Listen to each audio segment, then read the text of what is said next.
Sir मेरा नाम भगवान साय है। मैं भारत तिब्बत सीमा पुलिस के 28 बटालियन में तैनात हूँ।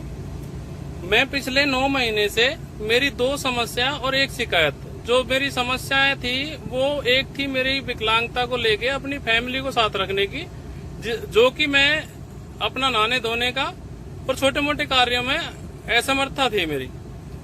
दूसरी थी मेरे इलाज को करवाने की, जो जब मैंने यहाँ स्थानांतरण करवाया था तो मेडिकल बेस पे करवाया था और उसमें भी साफ साफ लिख के दिया था कि एक मेरी फैमिली साथ रखनी पड़ेगी मुझे और मेरा इलाज सुचारू रूप से करवाना पड़ेगा, जो यहाँ मेरा नहीं हो रहा था। और डॉक्टर नासिर अहमद मलिक साहब मेरा इलाज करना अपना कर्तव्य नहीं समझ रहे थे। ये 2 समस्याएं थी। एक ये डॉक्टर नासिर अहमद साहब के खिलाफ मेरी शिकायत थी। इनको लेके मैं चैनल बाय चैनल घूमता रहा 9 महीने तक।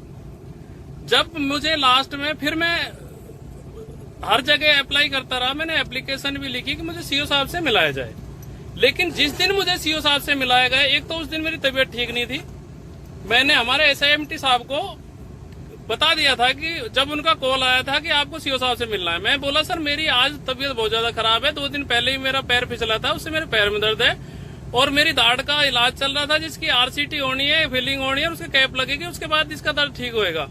जिस दाढ़ से मेरे कान में और सिर में दर्द है। तो एसआईएमटी साहब ने मेरी बिल्कुल नहीं सुनी और ये बोले कि आपको आना पड़ेगा और मैं आ रहा हूँ आपको लेने के लिए। फिर उन्होंने झूठी दिलासा मेरे को दी, ये बोला कि आपकी जो समस्याएं हैं उनका मैं समाधान करवाऊंगा, सीओ साहब को बोलूंगा, और मेरे को गाड़ी में जबरदस्ती लेके आए। फिर मैं पीए साहब के ऑफिस में बिठाया गया। वहां मैंने अपनी जो समस्याएं थी 2, उनके बारे में विस्तार पूर्वक लिखा। उसके बाद जो डॉक्टर नासिर अहमद साहब जो मेरा इलाज करना अपना कर्तव्य नहीं समझ रहे थे, उनके खिलाफ शिकायत लिखी और वो शिकायत मैंने सीओ साहब के लिए लिखी थी कि सीओ साहब मेरा कुछ समाधान कर पाए। लेकिन जब मेरे को सीओ साहब से मिलाया गया, मेरे को कहीं तक पता नहीं था कि ऐसा मेरे साथ होने वाला है। मैंने अपने बीवी बच्चों को भी नहीं बता रखा कि ऐसा कुछ होगा, क्योंकि मेरी विकलांगता ये थी कि मेरी विकलांगता के हिसाब से जो मेरे साथ हुआ वो सरासर अन्याय हुआ, क्योंकि उसमें मेरा दर्द, मेरी विकलांगता तो दिख ही रही थी। मेरा पैर नीचे से पंजा काला हो रहा है, मेरा पैर में सोलिंग हो रही है, उस सब चीजों को नजरअंदाज किया गया। अब जब मेरे को सीओ साहब के केबिन में पेश किया गया तो मैंने नाम नंबर के साथ अपना परिचय दिया।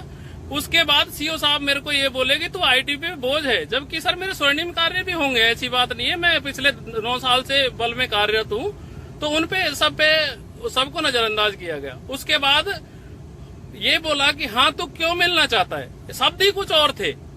तो मैंने बताया कि सर मेरी 2 समस्याएं हैं, एक तो मेरी विकलांगता को लेके फैमिली को साथ रखने की है और दूसरा मेरा इलाज सुचारू रूप से नहीं हो पा रहा है, जिसकी वजह से मैं छुट्टी भी लेता हूं तो मेरे को छुट्टी नहीं दी जाती है, मजबूरन मेरे को कैंप छोड़ना पड़ता है। फिर मैं अपना इलाज कराने के लिए वो मेरी मजबूरी हो जाती है। मेरे पैर का दर्द मेरे से सहन नहीं होता, टूटी हड्डी का दर्द है, फ्रैक्चर है मेरा, और वेट की वजह से कई बार तो मेरे को वहां उन्होंने पैदल चलने को मजबूर कर दिया। मेरे को मेरी गाड़ी में बैन लगा लिया, जो पर्सनल गाड़ी में इसलिए यूज करता हूँ कि मेरे को पैदल नहीं चलना पड़े। मेरे पर्सनल डॉक्टर ने ये बता रखा है कि आप यदि पैदल चलोगे तो आपके वेट के हिसाब से आपके स्क्रू बाहर आ जाएंगे।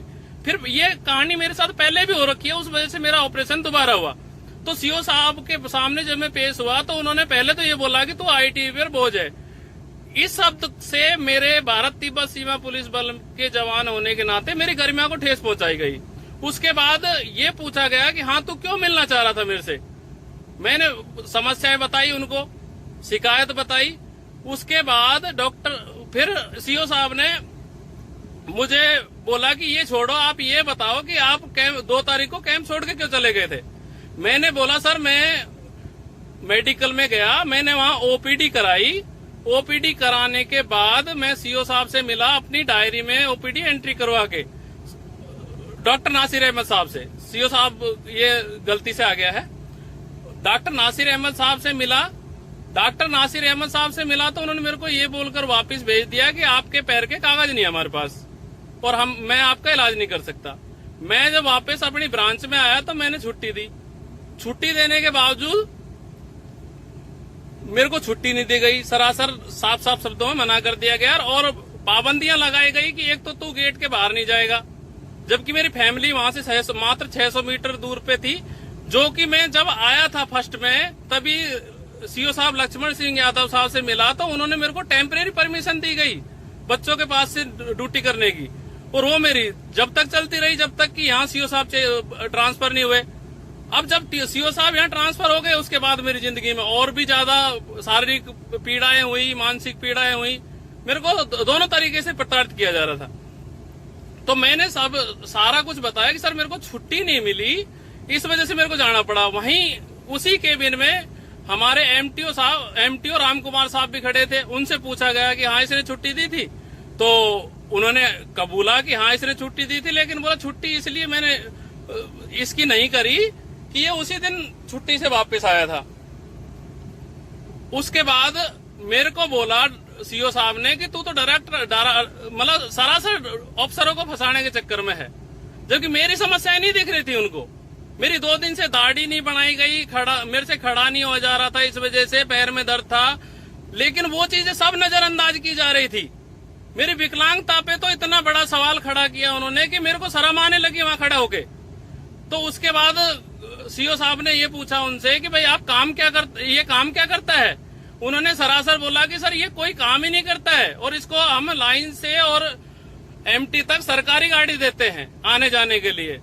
जबकि मैं असलियत ये है कि मैं सुबह 8:45 बजे हमारे सीएचएम महोदय के बताए अनुसार अपने ऑफिस में जाता और वहां सीएचएम महोदय की निगरानी में जो मेरे को वो कागजी कार्रवाई का काम देते थे, जो रजिस्टर मेंटेन करने के लिए देते थे, वो मैं करता था। और जब तक नहीं जाता था जब तक कि सीएचएम महोदय मेरे को बोलने दे। और फिर शाम का भी समय में लेके जाता और उसी समय पे आता और फिर उसके बाद शाम को जाते समय पूछ के जाता। ये मेरी दिनचर्या थी जितने दिन भी मैं रहा। उसके बाद मेरे किए गए कार्यों को नकारा गया और सरासर झूठ बोला गया कि इसको सरकारी गाड़ी दी जाती है लाइन से और एमटी तक आने के लिए। लेकिन सच्चाई ये थी कि मेरे को आज तक सरकारी गाड़ी नहीं दी गई। मैं खुद निजी गाड़ी यूज करता हूँ अपनी, वो भी मेरे पर्सनल। जिस डॉक्टर ने मेरा फर्स्ट टाइम ऑपरेशन किया था उसने मेरे को बोला था कि आप पैदल ज्यादा मत चलो, नहीं तो आपका जो ऑपरेशन है फिर तीसरी बार होगा जो दूसरी बार हुआ है, क्योंकि वो स्क्रू बार बार बाहर आ जा रहे थे नेक और फीमर में जो स्क्रू लगे हुए थे। तो उस डर से मैंने गाड़ी यूज की। गाड़ी यूज करने का मेरा सरासर यही रीजन था कि मेरे को पैदल नहीं चलना पड़े। उन्होंने मेरी गाड़ी बैन करवा दी। ये भी मेरे साथ हुआ था कि गाड़ी नहीं चलाएगा, यदि सरकारी गाड़ी नहीं चला सकता तो प्राइवेट भी नहीं चलाएगा। तो मैं मजबूरन छुपते छुपाते अपनी गाड़ी का इस्तेमाल करते लाइन से एमटी तक आता रहा। उसके बाद ये झूठ बोली गई सरासर सीओ साहब के सामने। सीओ साहब ने मेरे को एक कॉल का हवाला दिया जो मैंने जागरूकता मिशन से तान सिंह साहब से करवाई थी मेरी मदद के लिए कि मेरे को सीओ साहब से नहीं मिलने दिया जा रहा है। और वो कॉल रिकॉर्डिंग भी मेरे को तान सिंह साहब ने भेजी। उसमें क्लियर दिख रहा है कि वो बोल रहे हैं कि हमें सीओ साहब से बात कराओ या एडजुटेंट साहब से बात कराओ, नहीं तो हमारे नंबर दे दो, वो खुद बात कर लेंगे हमसे। लेकिन उस कॉल का जवाब देना भी उचित नहीं समझा और उसका हवाला दिया गया। हवाला देते हुए ये बोला कि हम देखते हैं तो तान सिंह से क्या करवा लेगा, कितने फोन करवाता है तान सिंह से। ये बोलने के बाद फिर सरासर ये बोला गया कि इसको 28 दिन कैद करो जिससे इसका दिमाग ठिकाने आ जाएगा। और मेरे से ये भी नहीं पूछा गया कि आपको ये सजा मंजूर है या नहीं है। सजा के बारे में कुछ पूछा ही नहीं, सीधा सीधा आदेश दिया गया। ऊपर से आदेश दिया गया कि इसकी जो पर्सनल गाड़ी है उसको जब्त कर लो, उसके कागजात जब्त कर लो। ये आदेश सीओ साहब के द्वारा दिए गए। उसके बाद जब मैं वहां से चलने लगा अपनी विकलांगता को लेके मैं आराम से चल रहा था, जबकि 2 दिन पहले में फिसला था, उसका दर्द भी था, उस वजह से मेरे से चलने में दिक्कत आ रही थी। तो मैं जैसे धीरे धीरे चल रहा अपने वॉकर के साथ, बिना वॉकर के मैं वहां चलता भी नहीं हूँ क्योंकि मेरे को गिरने का डर रहता है। तो वॉकर के साथ चल रहा था तो सीओ साहब ने ये बोला कि देखो क्या नाटक करता है। मेरी विकलांगता को मजाक में लिया गया, मेरी विकलांगता पे मजाक बनाया गया। उसके बाद फिर मेरे को क्वार्टर गार्ड में कैद किया गया। वहां कैद करने के बाद 2-3 दिन बाद डॉक्टर नासिर अहमद साहब वहां निरीक्षण के लिए आए। निरीक्षण के लिए आए तो मेरी दाढ़ी बड़ी हो रही थी जो बार बार कई दिन से आ नहीं रहा था। उसकी वजह से वो दाढ़ी बन नहीं रही थी। हमें बनाने की परमिशन नहीं थी नियम और कानून के हिसाब से। तो उस दाढ़ी पे उन्होंने सवाल खड़ा किया जो गार्ड कमांडर ने बोला कि सर ये इनके हक में नहीं है, ये बार बार आएगा तो ही बनेगी, इनके लिए सामान यहाँ नहीं रख सकते कैद में क्योंकि वो चीज अनऑथराइज है। तो लेकिन वो डॉक्टर नासिर अहमद साहब ने मेरे को ये तक नहीं पूछा कि भाई आपकी तबीयत कैसी है, जो रिसेंटली आपका इलाज चल रहा था दाढ़ का जिसमें कीड़ा लगा हुआ है, उसका दर्द क्या है, कैसा नहीं है, आपको दवाइयों की जरूरत तो नहीं है, पैर में दर्द तो नहीं है, आपका पैर काला पड़ रहा है, आपको पैर में सूजन आ रखी है। उन बातों से कोई मतलब ही नहीं था उनको, क्योंकि कर्तव्य नहीं समझ रहे थे अपना, या तो अपनी डिग्री का फायदा उठा रहे थे या कुर्सी का फायदा उठा रहे थे, वो मैं समझ नहीं पा रहा। उसके बाद पूरे नहुमाने का मैंने रिकॉर्ड लिया और मैंने हमेशा उनको ये बोला, जब भी मैं उनके सामने हुआ या फिर मेरे आसपास वो गुजरे तो मैं उनके सम्मान के तौर पे उनको जय हिंद बोलता गया। लेकिन पूरे 9 महीने में मैंने नोटिस किया, और यहाँ तक भी नोटिस किया कि लास्ट टाइम जब मैं कैद में था तब भी मैंने उनको जय हिंद बोला, लेकिन उन्होंने मेरे जय हिंद का जवाब जय हिंद से नहीं दिया। उसका रीजन उन्हीं को पता होगा, मेरे को तो कोई पता नहीं है। लेकिन मेरे को अच्छा नहीं लगा कि किसी अफसर को मैं रेस्पेक्ट दे रहा हूं और वो उस रेस्पेक्ट का जवाब मुझे दे नहीं रहे, तो मैंने उन चीजों का विरोध भी नहीं किया। लेकिन मेरे को अच्छा नहीं लगा कि हम रेस्पेक्ट दे रहे हैं, उधर से जवाब नहीं आ रहा। या तो मैं ऐसा करूं कि मैं उसको रेस्पेक्ट देना ही बंद कर दूं, फिर मेरे पे सवाल उठाएंगे कि भाई वो दोषी है। इस तरीके से मुझे कैद में डाला गया, वो अचानक। मेरे बच्चों को पता नहीं, जो वहां से महज 600 मीटर दूर पे रहते थे, मेरा लड़का महज 5.5 साल का, मेरी धर्मपत्नी, वो दोनों वहां थे। उनकी मैं फोन से जरूरतों को पूरा करता रहा जब तक मैं कैद से बाहर था। कैद में जाने के बाद वो सभी फर्ज और कर्तव्यों से मेरे को वंचित कर दिया उन्होंने। ना तो उनको किसी चीज की फैसिलिटी मिल पाई, ना राशन उनको सही ढंग से मिल पाया, ना सब्जी, जो भी एक घरेलू और डेली यूज के लिए होता है, उन सब चीजों से वो वंचित रहे। वो मेरे को बाद में पता लगा जब मैं कैद से बाहर निकला। तो उस बीच ना तो कोई कम्युनिकेशन की सुविधा की गई, किसी भी माध्यम से मेरी बात नहीं कराई गई। और उसके बाद मेरे को एक दिन बताया गया कि तू अपनी धर्मपत्नी से बात क्यों नहीं करता है, आपकी धर्मपत्नी गेट पे आ रखी है। मैं बोला सर मेरे को कोई माध्यम दो, आप उससे मैं बात करना चाहूँ। मेरी धर्मपत्नी और बच्चा गेट पे आया, उन्होंने उनसे निवेदन किया कि आप हमारे ये लड़के के पापा से हमें मिला दो, नहीं तो बात करा दो इंटरनल फोन से, या फिर सीओ साहब से मिला दो। वहां जो संतरी थे उनका मेरे को पता नहीं ना। अब मेरी मिसेज तो पहचानती भी नहीं है, पहली बार आई थी वो भी इसलिए चिंता में होकर आई थी कि 3 दिन से हमारी बात नहीं हो रही थी, 3 से 4 दिन हो गए थे, किसी भी माध्यम से बात नहीं हो रही थी। उस वजह से वो चिंता में थे और बीमार हो गए थे। पूरे 28 दिन के अंदर वो बीमारियों से जूझते रहे। उनको घर में हर प्रकार की अभाव मिला, जो मेरी गैर मौजूदगी के कारण। नहीं, मैंने कभी उनको इन चीजों से वंचित नहीं रखा, चाहे मैं कितने भी पीड़ाओं में था, कितनी आर्थिक मेरी तंगी थी, लेकिन उनको कभी फील नहीं होने दिया कि आप तंग रहो। मैं हर तरीके से सुविधा देता रहा।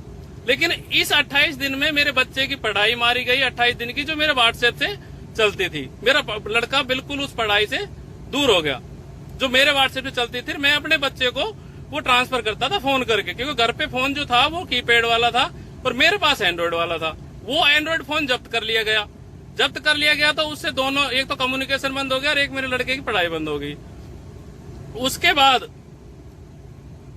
मैं जब बाहर आया तो मेरे को पता लगा कि मेरी पत्नी मेरी चिंता में बीमार भी हो गई, मेरा लड़का भी बीमार हो गया। बीच में मेरी धर्मपत्नी ने बोला कि बीच में हमने मकान मालिक की सहायता से डॉक्टर भी बुलाया, वो हमें इलाज करके गया, लेकिन हम पूरी तरह ठीक नहीं हो पा रहे।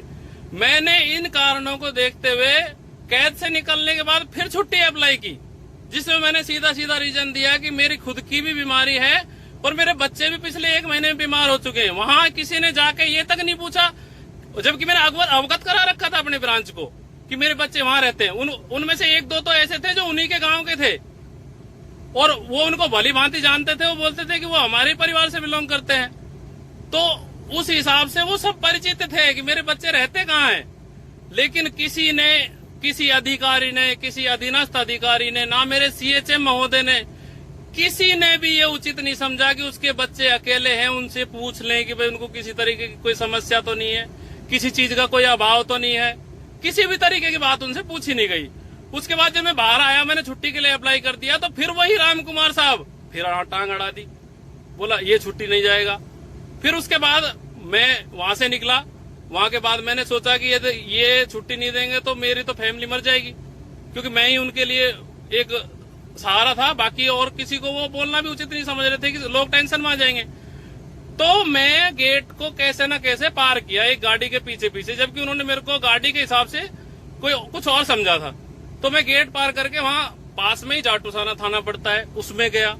वहां मैंने अपील की कि सर मेरी एक छोटी सी FIR लिख लो, जिससे कि मैं अपने निश्चिंत होकर अपने बच्चों का इलाज करवाऊं और मैं खुद का इलाज करवाऊं, जो मैं शारीरिक और मानसिक तौर पे प्रताड़ित किया जा रहा हूं। तो उन्होंने बोला कि ये आपका इंटरनल मामला है, हम इसमें कुछ नहीं कर सकते। और उसको फिर मैं वहां से आया, फिर मैंने सोचा कि क्या मैं ऐसा कर सकता हूं।